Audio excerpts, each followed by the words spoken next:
I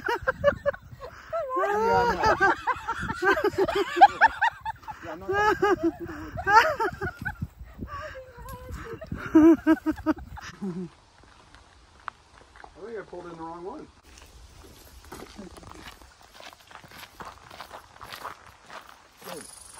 In regards to bears, as long as you make No, there's nothing here. let me explain, please.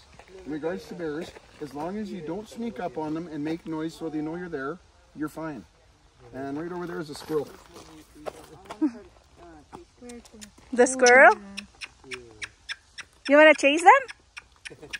No, they can. I have. We're used to hearing. We're gonna startle them. No.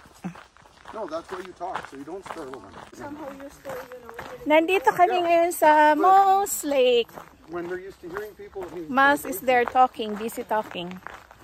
Fabric.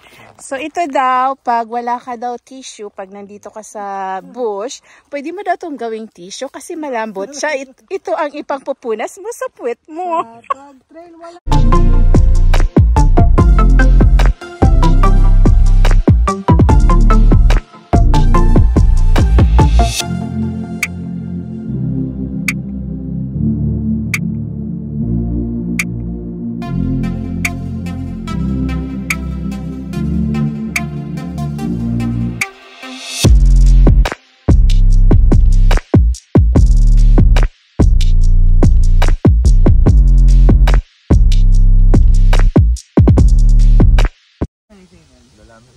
Okay, this isn't the pond I thought. This isn't the hike I thought it was. So we can head back if you want. Mapaghahalata namang hindi sanay sa pag-akyat dito. Ay, huwag kang mag-alala. Ako din. Sabihin pa nga ako niya ni... Sasabihan pa nga ako niya ni Mas, who is 60 years old. Yeah. No, I'm walking more than 60 years old than him. Kaya rin naman po yung... Because they eat lots of berries and seeds, so they poop them out.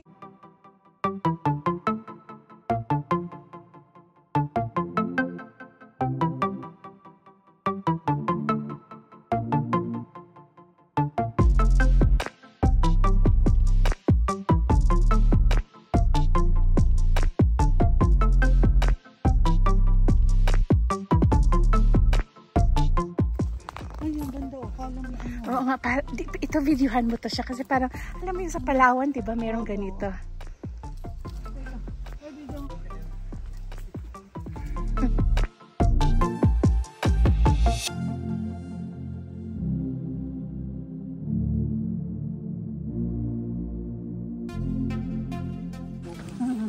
Ang mga boys na naligaw sila, akala nila ang pupuntahan nila is park. Hindi ko na-inform.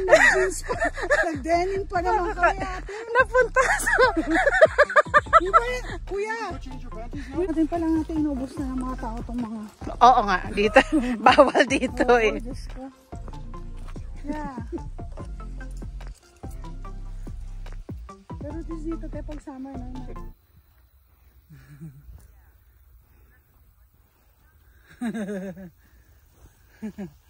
Space. Lots of ducks, which are yummy to eat. Yeah, bumblebee. Watch out for the killer dog.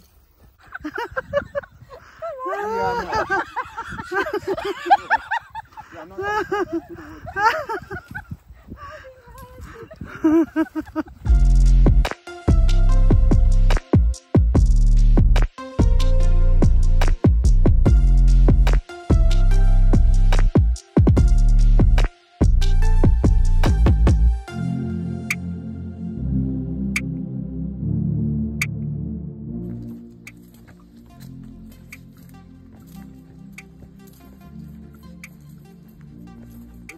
buffalo around here.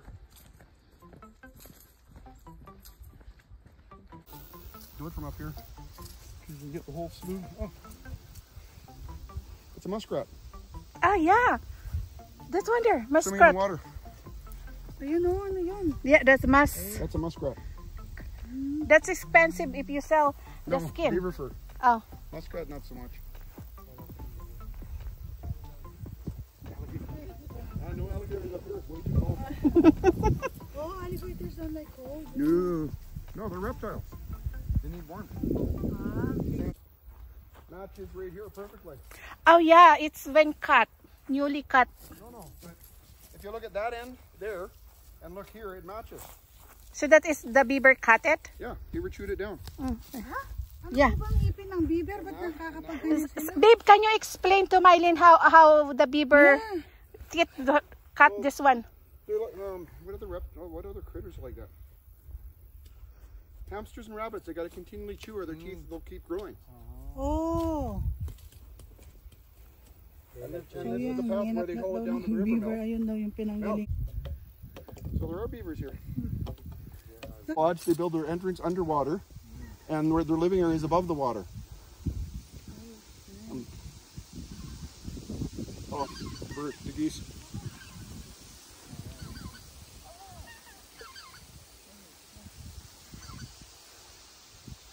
Watch, you're gonna poop on us. And that there is the beaver lodge. Out of the woods. So, sabi ni Mas, ito daw yung dinadaanan ng beaver. Papunta dito sa baba. Ayan. Ayan. Tapos, they have two lodge here. There's a whole bunch of them around. Yeah. That's probably done today, within the last 24 hours. Yeah, that one there. No, go up the trail here. Here too. No, okay. So bagong, yeah, it's freshly. Tara, you can use this for making fire too. Lots of grasshoppers in here. They're bright green.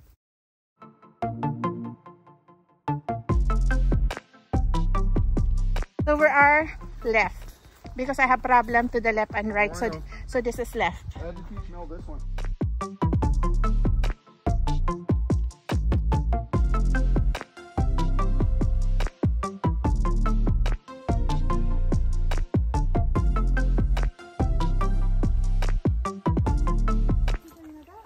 We made it! Malapit na kami! Malapit na kami! Naka-level up na itong aming mga pacer. Dito kami ngayon sa Elk Island. Hindi namin alam nito na pinag-hike pala kami ni Miles sa kabundukan. Ayun, patapos na kami ng walking loop ng Moose Trail Loop.